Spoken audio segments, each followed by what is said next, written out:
Bonjour. La propriétaire nous reçoit directement chez elle. C'est pour vous ou... C'est pour moi. Alors, vous faites quoi, mademoiselle? Vous êtes sur Paris? Ouais, je suis étudiante, ouais.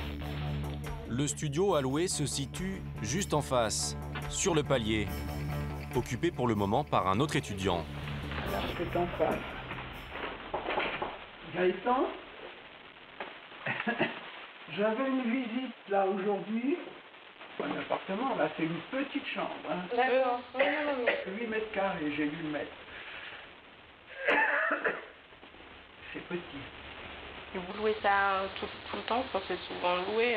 Ah ben oui, moi j'ai pas de mal, vous savez, dans le quartier, je trouve facilement. Hein.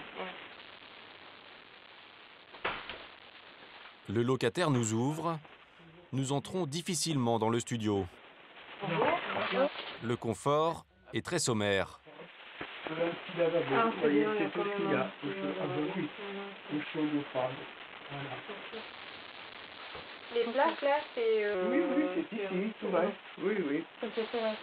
Il y a un grand bureau pour travailler, puisque je pense que vous avez du travail. oui.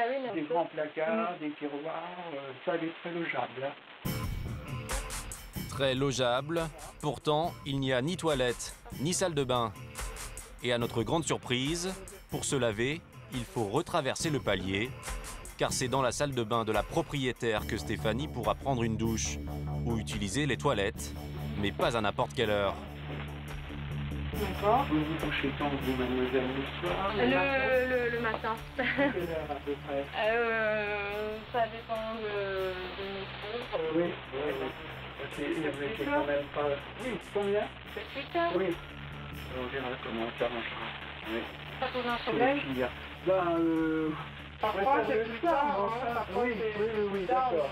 8 heures, encore ça va, mais sinon je m'arrangerai, je verrai comment. Une cohabitation imprévue. Pour utiliser la salle de bain, ce sera à heure fixe. Pour les toilettes, Stéphanie devra frapper à la porte, car elle n'aura pas de clé. Je vais vous demander la PL. Oui, ça m'arrange pas. Ça vous arrange pas? Ça trouve facilement quelqu'un sans appel.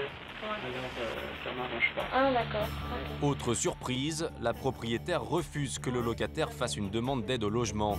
Cette chambre n'est sûrement pas déclarée par la propriétaire et louée au noir à des étudiants. Et donc combien est-ce que vous m'aviez dit que c'était pour... 380. D'accord. Et l'hiver, vous aurez un peu d'électricité, mais il n'y en a pas beaucoup. Vous préférez que je donne Oui, l'argent j'aime. Oui. Il y a un mois de caution, là, vous pouvez me donner un chèque. Hein. Vous pouvez encaisser la caution. Et en principe, si on n'encaisse pas, ça ne veut pas dire grand-chose. Hein.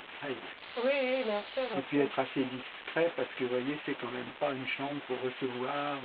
Si on a un ami, tout ça, pour y aller chez lui. Hein. Oui, non.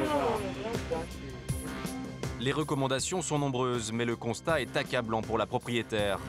Pas d'APL, 380 € de loyer en espèces, discrétion recommandée du locataire, pas de sanitaire.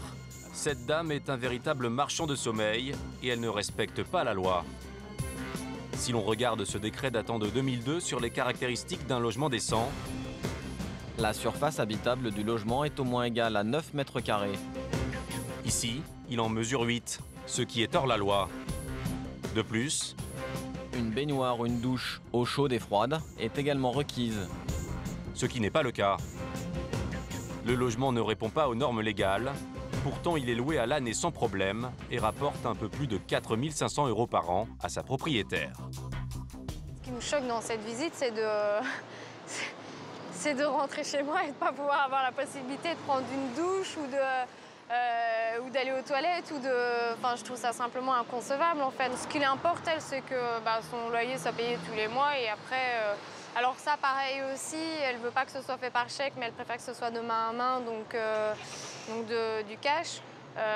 Bon, ça me gêne pas trop, mais bon, c'est mieux quand même quand il y a un contrat, quand il y a quand même des preuves. Donc là, c'est... Donc voilà, oui, non, c'est pas le bon plan du tout, je pense. Une arnaque pas si rare à Saint-Germain-des-Prés. Les étudiants sont nombreux à habiter dans ces petits studios, malgré des conditions de location parfois illégales. Stéphanie, elle, a trouvé un studio de 20 mètres carrés dans le 19e arrondissement, bien loin du quartier latin.